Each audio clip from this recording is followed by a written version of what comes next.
Hi folks, and welcome to today's video, ELDOA decompression stretch for a lumbar herniated disc. Now, if it's your first time here, hit that subscribe button because I create a lot of good content for folks out there suffering with low back pain issues such as sciatica nerve pain, bulging discs, herniated discs, lumbar stenosis, lumbar arthritis.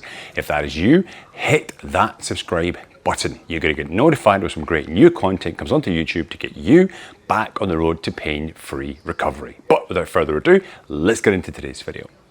Hi folks, so this week, I call this part 2.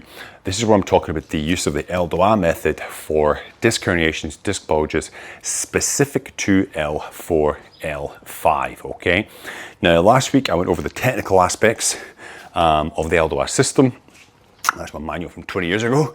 I've been using this method for a very, very long time.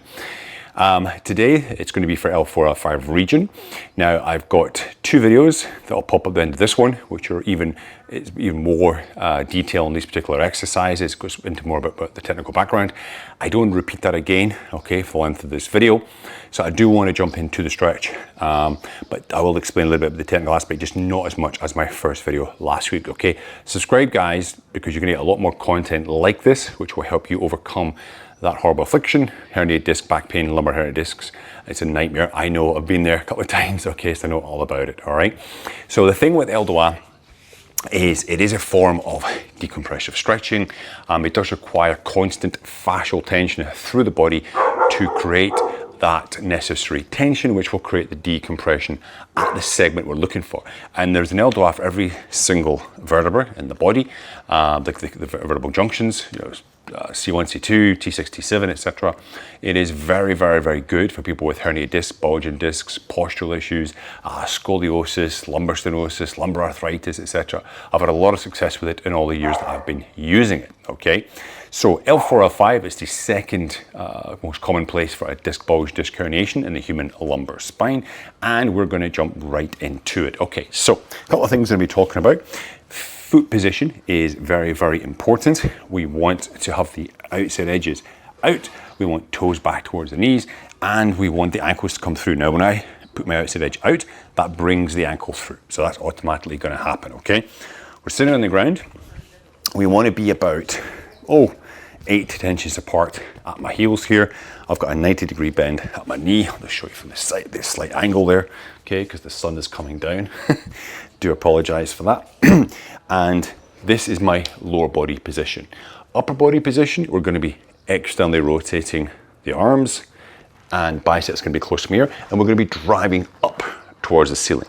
Now, a lot of people struggle getting into this position. A lot of people start, and their start position is here, okay, and they're like shaking, and it's very, very normal, all right? So what I suggest you do is you get a wall or a willing partner to stand behind you for some support, and you can use that wall just gingerly, right, a little bit of, support there to help support you in this position when you start the exercise.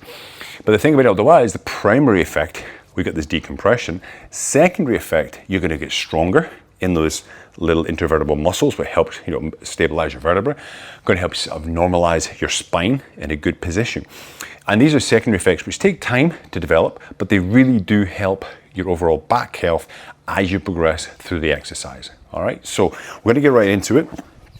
So as I said, 8 to 10 inches apart at the heels, 90-degree bend at the knees, toes back, outside edges out, ankle comes through, okay? I take my arms, externally rotate here, hands directly above my shoulders, I tuck my chin in, so I speak funny.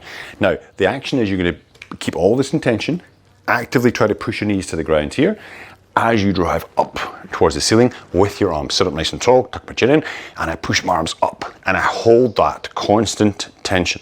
Don't hold your breath, constant tension, push up like you're trying to push up the ceiling, which is above me here. Push up. At the same time, knees towards the ground. Push, push, push, push, push. Relax. First time you do this, 10, 15, 20 seconds maximum is all you will need, because it is very difficult, I know, to start and hold yourself in this position, okay?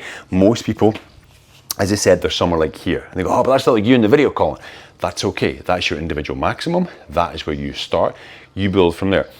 People I've worked with, you will literally see them go from here, week 1, week 2, 3, 4, 5, and before you know it, boom, they're like absolutely perfect, picture perfect. So it takes time, yeah. Now, as far as, you know, how often, in the beginning, I tell my clients, look, try it once every second day, 3-4 times a week. If you only do it once, do it before you go to bed, okay? Don't do it in the morning, okay? I would always advise doing it after lunch as the first time, but if you only do it one time, do it before you go to bed, okay?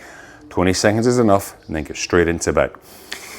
If everything feels okay after that first week, no aggravation, I would increase it to 5-6 times per week and increase my time, okay? Try to work up to 30 seconds. And you want to add on 5, 7, 10 seconds each time, so you eventually get to that magic 1 minute mark.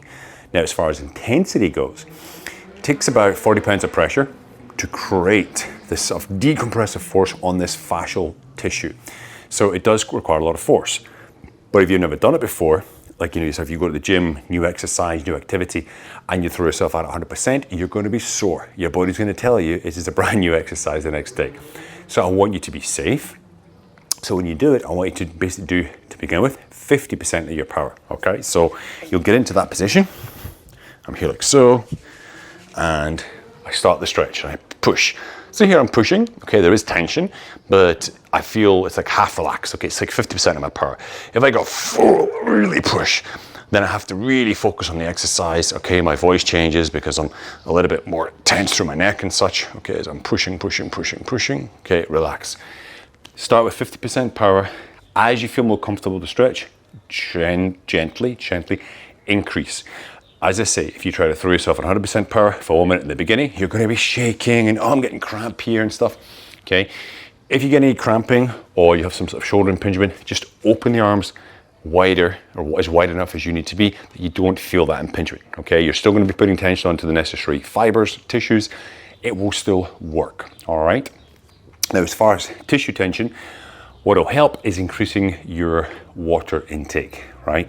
Now, again, I advise all my clients, you want to start with 4 ounces, it's about 100 milliliters of pure water extra every day for a week. So that's just an extra 100 mils, 4 ounces per day. Okay, not every day I compound it, but just for that week, all right? Then the second week, add in another 4 ounces, okay, 100 mils. You might have to do that over 3 or 4 weeks, extra water to get the tissues more hyperhydrated, and they will start to stretch and be more pliable, more malleable. They will start to move a bit better, okay? Right, guys, listen, there are 2 videos going to pop up.